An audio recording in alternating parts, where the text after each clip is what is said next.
Good morning, all. Okay. To repeat, the Buddha taught the Four Noble Truths: suffering, cause of suffering, cessation of suffering. But he does not leave us hanging there.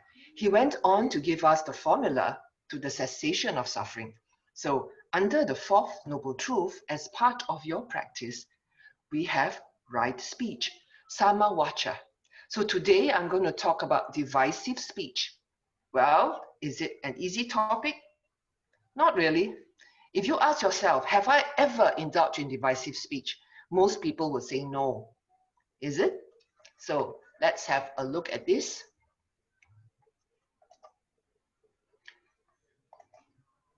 Now, refresher. The Dhamma Bites on right speech is structured in this sequence. Avoid evil, do good, and purify the mind, which is the teachings of all Buddhas. The standard definitions of right speech deals with restraint. That comes under avoiding evil. You can't start purifying the mind if you cannot even exercise restraint to avoid evil, is it not?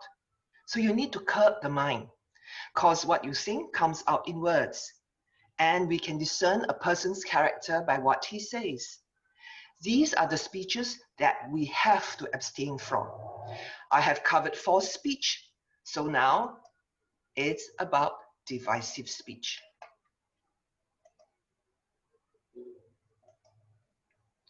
We are going to cover these grounds. I'll start off again with definition, motivations behind divisive speech, then why we should avoid, and then how to reduce divisive speech. So we start with definition. This is a Buddha's definition of divisive speech. You may want to take your time to read this.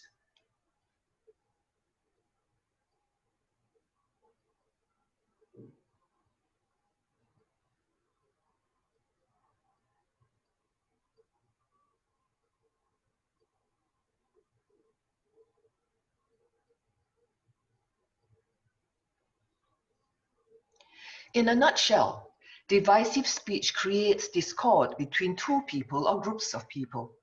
Basically, a person commits divisive speech because he wants to see others disunited and is happy when he does that. So talking bad about someone behind his back is also counted as divisive speech, even though, right, you feel you are justified, because it ends to discredit that person and make other people lose respect for him or her. Now, the Pali word is pisunawacha. Literal translation of this word means speech that is destructive of love between two people. Now, in many texts, pisunawacha is translated as slander. And slander is oral defamation where someone tells an intentional falsehood about another in order to align, defame, or otherwise damage a person's reputation. Now, libel is the written equivalent of slander. Words spoken over the air on television or radio are considered as libel and not slander because it is recorded. So let us look at examples of divisive speech, and you can read this on the screen yourself.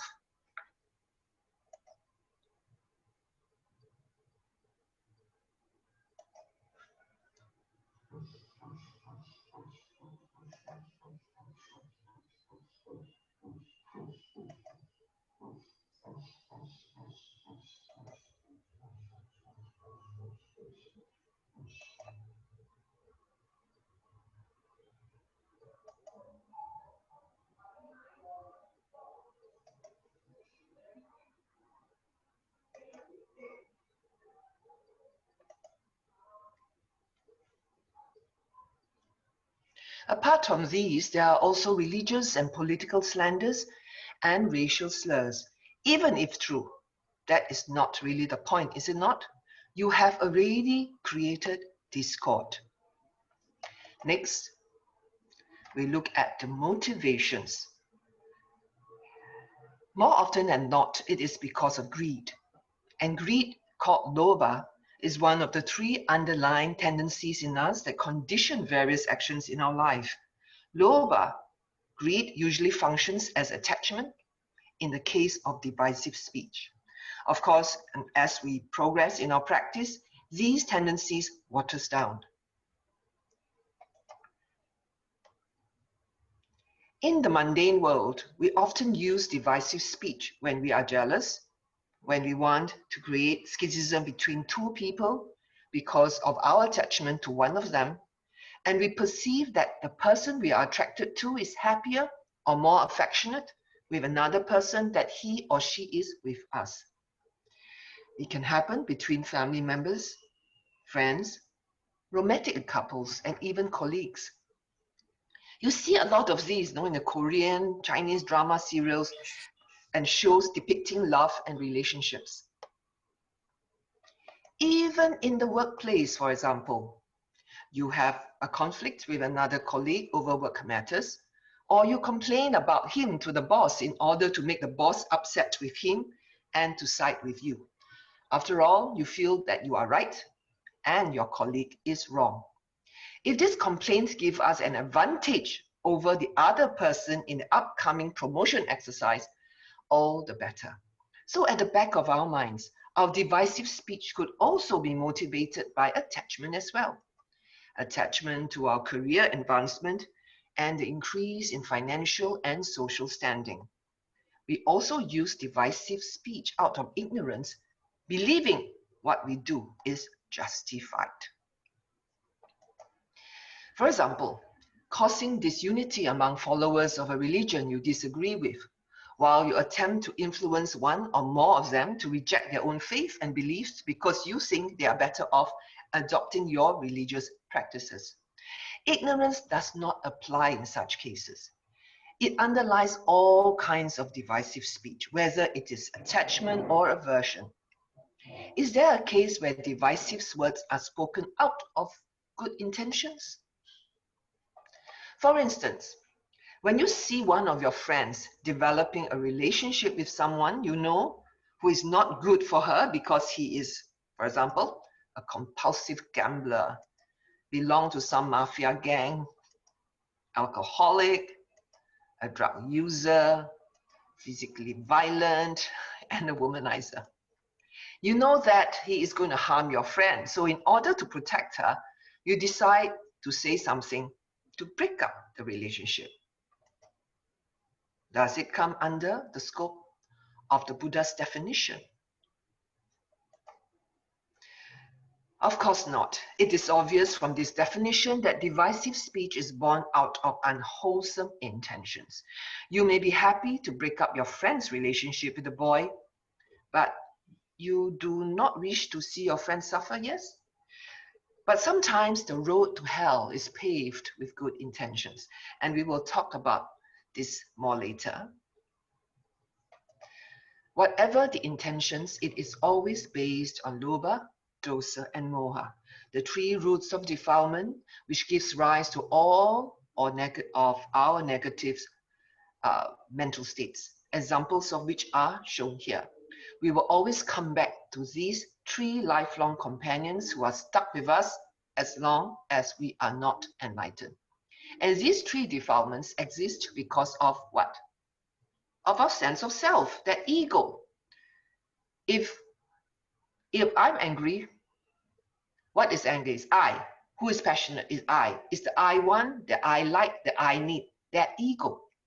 Because if we take a closer look at our motivations behind divisive speech, we will find a sense of either self-righteousness, self-importance, self-interest, and even self-denial.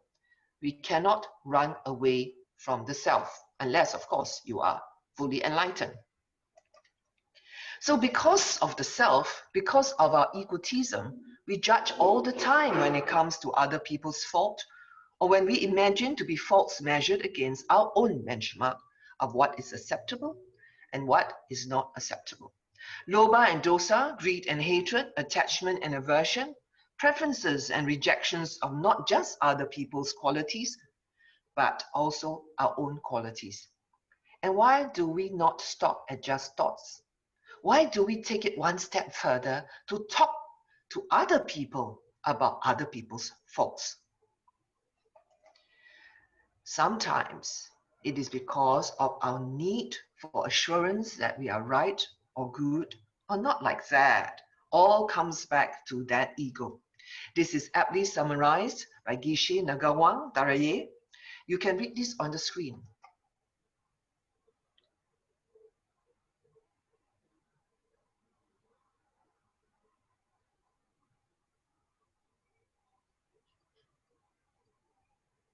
This Rinpoche was one of Venerable Children's teachers, and he passed away in 1995.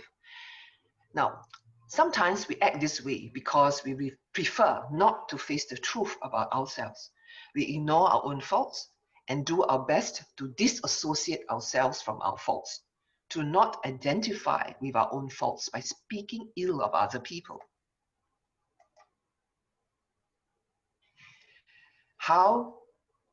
Why we should avoid divisive speech. All right? Not just because of what the Buddha said so, right? Right? But why did he ask us to refrain from divisive speech? Now, because it always has the destructive intent behind it, and it interferes with healthy relationships. It divides families, friendships, and communities. It excludes individuals from social group. For example, telling other employees whether it's true or not that a team leader cheats on an expense report. Okay, what is the result of the divisive speech? It sows discord within the team because her integrity is at stake and they cannot trust her anymore. Number two, it damages her reputation with other colleagues in the workplace. Number three, it may cost her the job and even affect her ability to get another job. Even if what you say is based on truth, such speech still harms the other person. The right thing to do in this case, it is your responsibility to do so, is to approach the colleague personally on the matter or to inform human resource. Unfortunately, most of us treat such talks as harmless gossip, whether to enjoy over a cup of tea or not. Again, whether the information is true or not, we are actually highlighting a person's faults to other people and influencing other people's opinion of this person in a very bad way. Divisive speech, repeatedly pursued, developed, and cultivated, is conducive to hell, to the animal realm, and to the sphere of afflicted spirits. For one reborn as a human, being divisive speech at minimum conduces to being divided from one's friends. Divisive speech is very easy to cultivate into a habit, especially if you love to idle chat, yakety yak.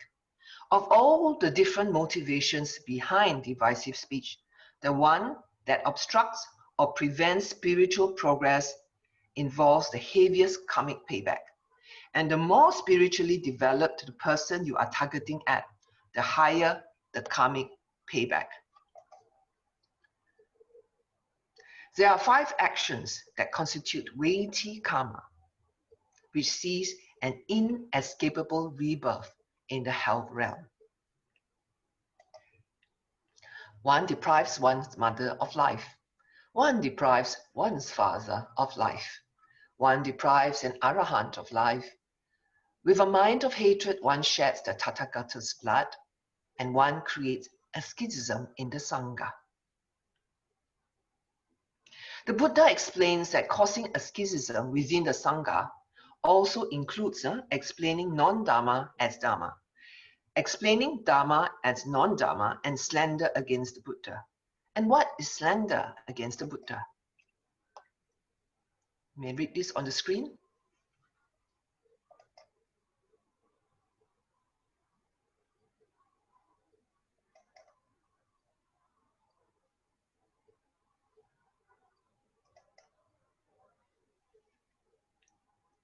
Now, remember that karma is based on intention.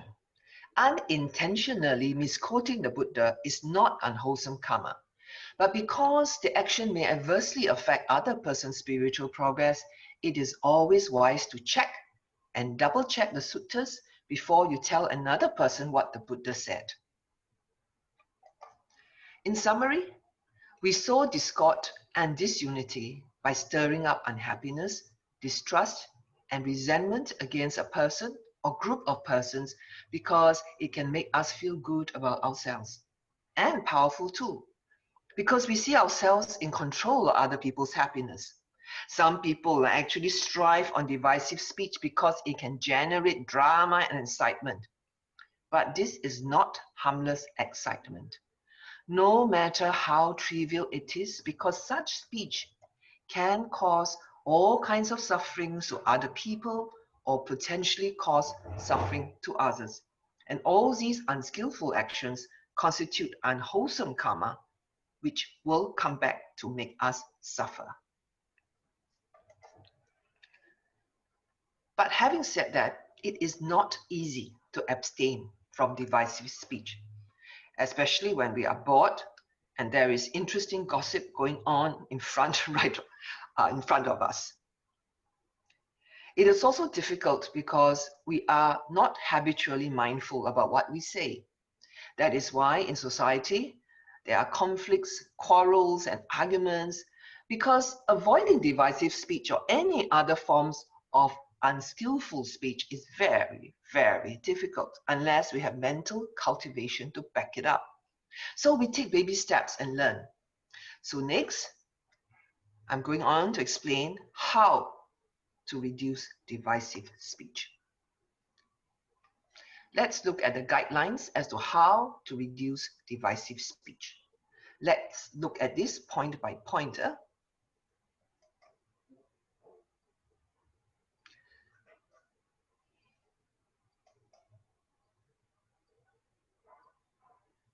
Now, is this very familiar?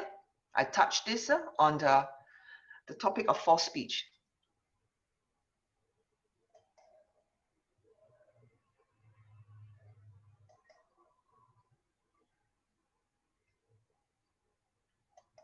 We'll start with constant reflection. First and foremost, again, before we give voice to our thought, pause first and count to 10 seconds. And this is a very good advice given by Ajahn Sucitto. Why? Because we have a tendency to speak impulsively and our words are mostly based on habitual reactions, the feeling, habitual. The first thing that pops up in our heads. And the first thing is very seldom good or nice. So this gives us time to reflect on our actions so we can align ourselves to what is right and what is true. It all boils down to two factors, right? Remember? First, whether it harms ourselves and whether it harms others. A lot of divisive speech is slander, which means that it is not true. Brothers and sisters, in my firm, there are lawyers who specialize on the law of defamation. And you will be surprised how prevalent divisive speech is, that it can actually cause lawsuits that make lawyers rich. People get sued as they got caught. But what if it's based on the truth? Even so, we do not take it upon ourselves to reveal it to others all and sundry in idle chatter. For example, the example of the expense report. You yakety yak, which amounts to an unskillful action. Then we have this example. You reveal to your friend the unpleasant truth about the boy that she likes because you know for a fact that he will harm her one way or another. You are sowing discord with good intentions to prevent someone from getting hurt in the future, most probably in a bad way. Is this a skillful action or an unskillful action? Skillful. Now, give you a scenario. You see your best friend's husband behaving intimately with another woman. Do you immediately whip up your phone and call your friend to tell her what you saw? Do you take pictures or videos or send it to your friend as proof? After all, you have an obligation as a friend to be honest and to protect her interests. Is this the right thing to do? So let us go back to Buddha's words. Strictly speaking, this is not divisive speech. No friend enjoys being the bearer of bad news, but you see it as your responsibility, and you are doing this out of good intentions, or what you perceive as good intentions. But telling your friend about the incident will certainly cause problems in her relationship with her husband, right? Remember the literal definition of divisive speech? Their marriage may even end, and this will also affect the children if they have any. So even though it is not strictly divisive speech because your good intentions, it is still considered an unskillful action because it causes harm to other people. So how do you handle this? It is definitely not easy, and there is no perfect solution because there are so many variables to consider. But before you decide on any course of action, ask yourself, does it cause harm to yourself? Does it cause harm to others? And that is the bottom line.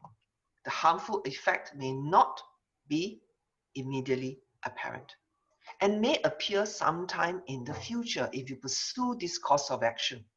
Do you want to be responsible for her? And in this way, you are also harm yourself because you will be saddled with guilt and regret. You may have good intentions, but know that we have a very complicated mind and an amazing ability to rationalize. So please examine your intentions closely.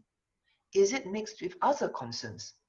The road to hell is paved with good intentions. You may have good intentions, but there may be no wisdom. In life, we will meet with many such situations, and we have to reflect on each one of them carefully to make sure that we do the right thing. And we do not disguise an unskillful action as a skillful action. Moral reminders. Moral reminders should be recalled as often as possible. Okay. We can use, the 5 precepts as moral reminders too. So have you heard of this illusion of the truth effect? It's a very interesting phenomenon. Basically proves that everything we read, see, or speak regularly is seen as more valid than one we are exposed to only occasionally. It makes no difference whether the information is true or false. The only thing, is how often we are exposed to it. So remember this moral reminder?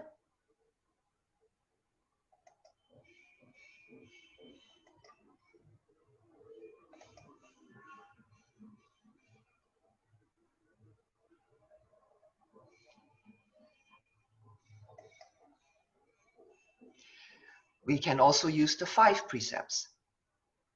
So all of you know this, huh? So this is a moral reminder to hold you back.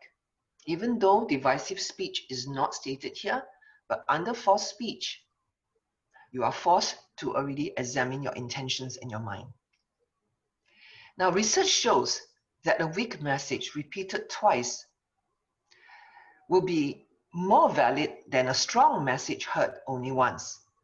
Repetition increases our mental validation of anything we are exposed to.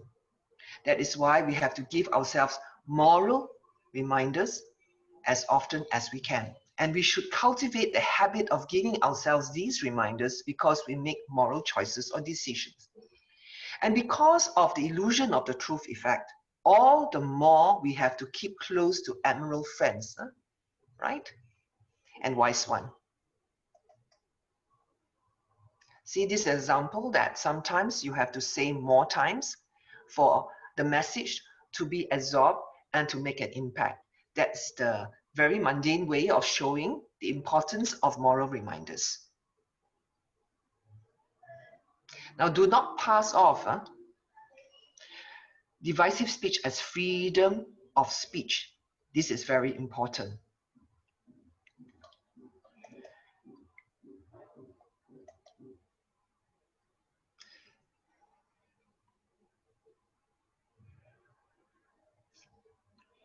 Now, I have already touched on this last week, so I do not wish to belabor on this point.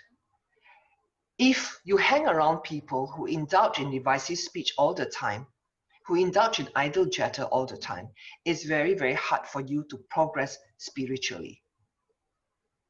Now, the moment we start rationalizing because you feel that this is actually acceptable, you will stop being honest with yourself. Next, right?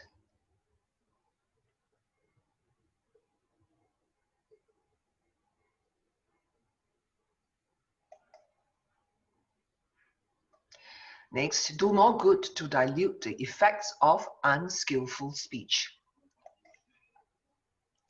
Share with others what you have. Show other people kindness and compassion. So in other words, don't judge. And help in whatever way you can. What else can we do? Daily. Meditation, we go to the source, isn't it? The moment you decide to meditate, you have what? You're practicing the Noble Eightfold Path. You have right thought because you understand why you have to do it, and that is right view. That decision to meditate and the effort to keep your mind on your meditation object is right effort. This mindfulness training is right mindfulness, and you get right concentration when you enter samadhi. Even if you do not achieve samadhi like most people, you are still doing mind work, isn't it? As a whole. And you can only meditate effectively if you have sila or morality as support. For example, if you have indulged in divisive speech this morning during breakfast, your mind is probably very busy and you can't meditate, you can't settle down.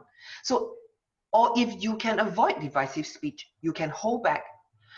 Your mind is quieter, you are more mindful, you bring awareness to the forefront, easier to meditate. So if you are meditating, you are doing good every minute of the time you are seated here. By the end of the session organized by the Singapore Buddhist Mission, how many of these 10 meritorious deeds will you have achieved? I'm sure all of you will give dana to SBM, all right, so that the organization could keep running. You practice morality because you are now training yourself to avoid evil, do good, and purify the mind. And you're also keeping to your 5 precepts presently. Just now you all meditated, so that is mental cultivation. The reverence that comes from the puja at the beginning of the class. If you have recommended others to listen to Dharma or come for lessons because you feel they will benefit, that is also service. And the greatest act of service you can do for your parents is to introduce them to the Dharma. You listen to the Dharma, you straighten your views, and you share merits at the end later. It's a very good thing. So you rejoice in the merits if you feel happy that others have also gained merits for meditation and Dharma sharing. So can you see that from the 10 meritorious deeds, how many you would have performed? To avoid causing discord and disunity, it helps to bear in mind these 5 points and incorporate them in our daily lives.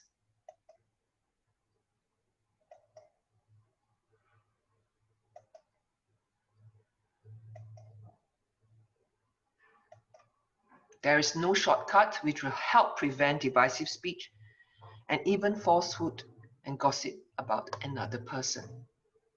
I'm going to give you 2 tips as to how to reduce divisive speech. If you have to speak about someone who is not present, we should speak of them as if they were there. When you do this, you will realize that this mind is actually quite naughty. Always lurking there are negative thoughts about other people. When you pretend that the person is there, you will not voice these thoughts. You are forced to let go. The second tip is this. Focus on the positive. When you talk about the other person's strengths, you are letting go of negative thoughts and replacing them with positive thoughts. Talking positive about them will help maintain the good mental state. This is right effort under the Noble Eightfold Path. Replacing negative with positive, dwelling on the similarities to you will also help you empathize, isn't it?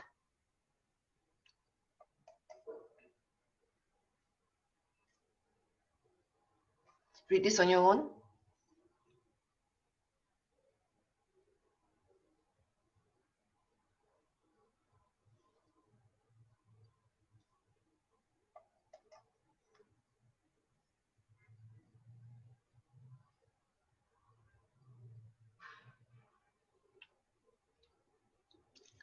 We will explore this in more detail under the section on doing good as to how to speak, when to speak, what is right speech. That is under the doing good part, which will be a further two lessons.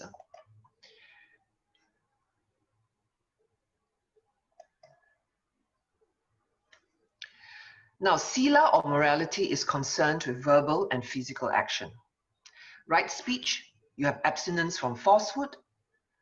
Divisive speech, harsh speech, and idle chatter, which only involves stopping the unwholesome thoughts from escaping into speech and action. The doing good part deals with restraint so that you do not end up saying the wrong thing. What the Buddha says here in yellow is a step towards samadhi, because letting go of negative mental states and bringing up positive ones involves higher mental skills, better mind muscles, and you have to rely more heavily on right effort, right mindfulness, and right concentration for that.